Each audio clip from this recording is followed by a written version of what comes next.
yeah, nice to see you all. I want to make this week's content all about sports, the Olympics, trials, working out, kind of just concentrating on those aspects. Since we're getting so close to the Olympics, my heart is pounding and I'm so excited, especially after watching the trials, track and field trials, swimming trials, watching my really good friend Elizabeth Beisel freaking play on the violin for the national anthem. I'm just pumped.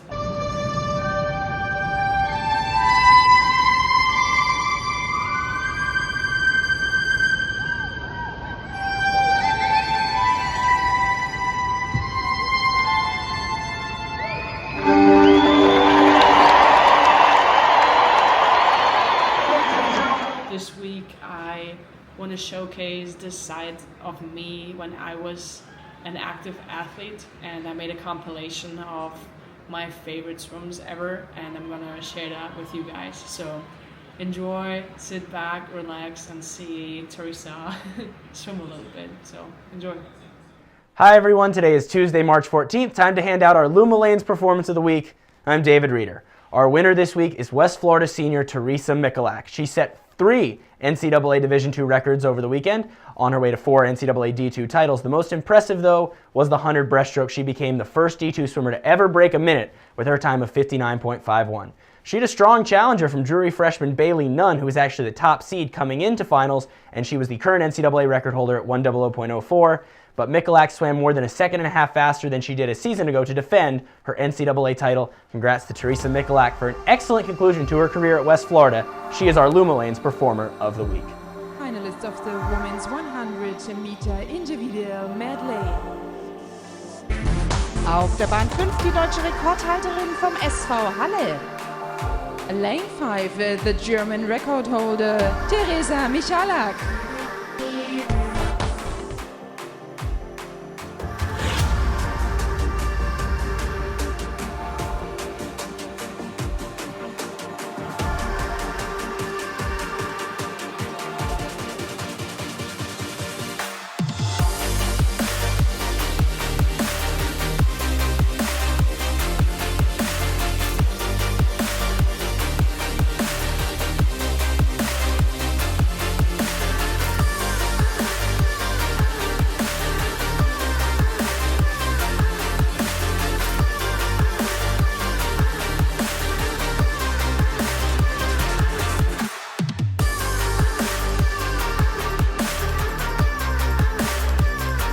Meine Damen und Herren, in Führung auf der Bahn 5, das ist Teresa Michalak aus Deutschland, nämlich um genau zu sein, vom SV Halle. Sie hält Eva Michalak aus Deutschland, trägt das erst an dritter Zeit von 59,62 Sekunden. Herzlichen Glückwunsch! Having some conversations with my wife about how do you even really make the Olympics? How do you go about that? Like, what's the process for that? And I think a lot of people just don't know that, you know, especially being an Olympian. I think a lot of people think of me as like a millionaire and like this famous person, but honestly, I only remember really like a couple of sponsorships and a cinema card that I got, and that's really it. My country is just not as like focused on swimming. It's more soccer related, kind of like here it is with football. So if you're not like the top 1%, you're just not gonna survive on just sports. That's just the reality of it. So with that said, if you are in a country like mine, we're in a country where we have cuts that are made by I think it's the Olympic Committee. So those organizations making the swim cuts for several countries, like the US, Germany, whatever country that is, a country that has the infrastructures and economics and just capabilities of producing athletes on that kind of level. So we all have the same swim cuts. And in my country, you have to be either first or second with the cut. If you don't swim the cut, you're not going to make it. Even if you're first, you're not going to be in the Olympics because you're first. You have to swim that cut as well. And that's the same for America. That's the same for these countries. Then there's several other countries, like African countries, that having different like standard cuts and times. I can't really name all these countries right now that are having different cuts, but that's kind of like a better understanding of maybe you can imagine like some countries don't even have pools, so how are they going to be having the same cuts as like Germany and the US? You know, I don't know if that makes sense, but that's kind of how it works. And when I was still swimming, you had to be in the Adams water pool. It's like a doping agency pool that you have to submit your where you are at all times. You have to be there within 30 minutes of the place that you said you were. And if you haven't had that for several years, then you're not able to compete because you can't just pop out of nowhere. And there's a big speculation about you possibly taking enhancements to be a faster athlete out of nowhere. So you have to have proof of this, giving those samples all the time, pretty much. So that's really kind of like how you get in. You just have one shot, and that's the trials. And sometimes you get a second one if the federation of viewers decides to have World Championship, Europeans, you name it, as a second part of qualifications. It was in 2012 I had the trials as well as Europeans as chances to qualify for the Olympics. So two trials to get in. And actually my German trials, I missed it by a 10th in my main event. So I had a second chance at the Europeans, which I made it there. And then I made it in an event that was just a warm-up event for me, which was the freestyle. So I swam the 4 times 200 freestyle relay at the Olympics as well. So super surprised myself there. But that's kind of like how it works. So you can't just try out and then get in. You have to have an established drug record, and obviously negative, not positive. And you were in a cadres, what it's called, was for me, you were chosen to be in that kind of group, and you have to submit your workouts every month, and it's just very specific to get in. So it took me 2 tries to make the Olympics. I tried to make it in 2008, but honestly I was very young. I was going through puberty, and there was just so many things, and I was, like I said, just very young. So I missed my opportunity in Beijing. I was there for a pre-camp, saw it all. It was amazing. The aquatic facility, everything was great.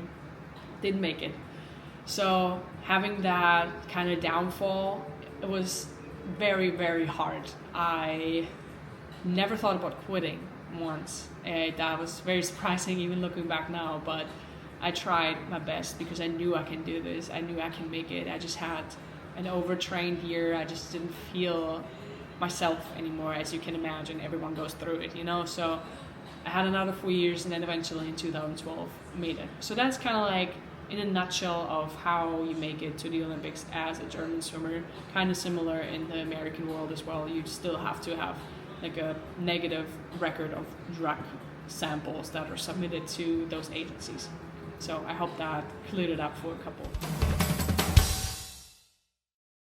Ich bin sehr zufrieden. I'm very happy about my time, and it was a nice race for me. And it's such an incredible thing to win a medal here. And well, the training is also hard, and now I have a medal. It's so great.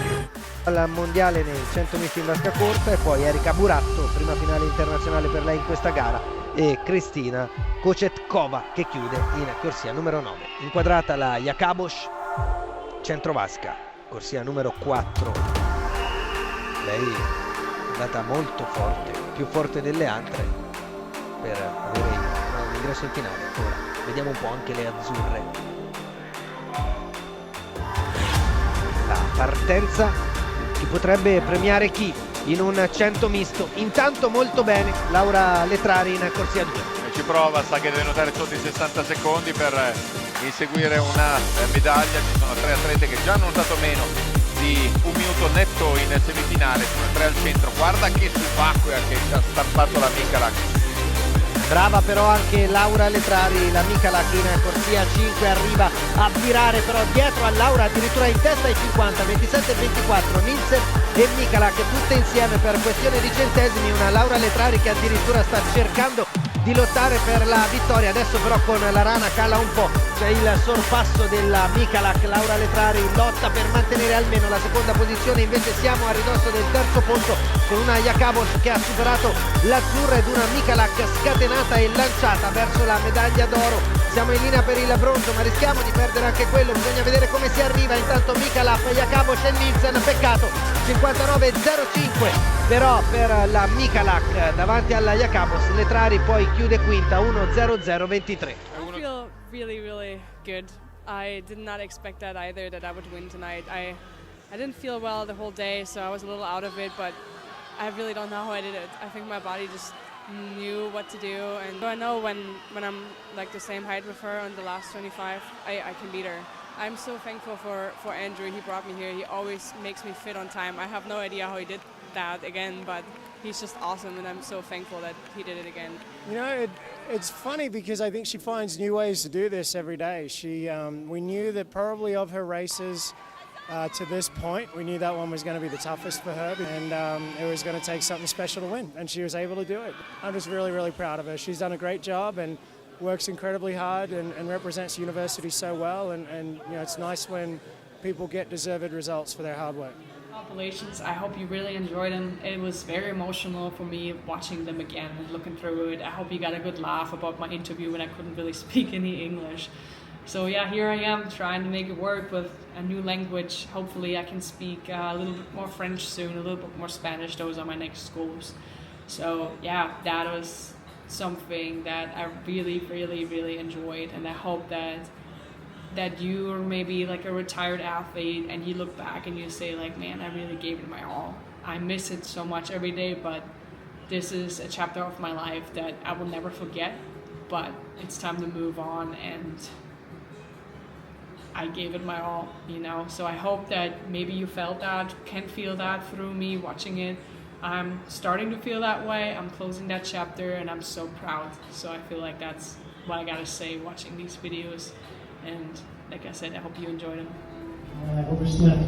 But I guess we have a couple things in common here as athletes. We miss the buses and we have language barriers, and now we work all through it, and now we speak really good English, you know? I'm so honored to be here today. Thank you for everyone, all the directors, all the coaches, all the professors, everyone who made that possible for us to be here today. It's truly an honor, and I want to say 3 things. I'm really grateful that I fell in love with my sport again. And the second thing is that I'm so grateful that everyone treated us and me too as a person rather than an athlete. And that's also why I left my first university. So that is a big thing, and I'm hoping that all the coaches here continue to do that as well. And the third thing is thank you for letting me retire. I'm really happy summer. Thank you so much.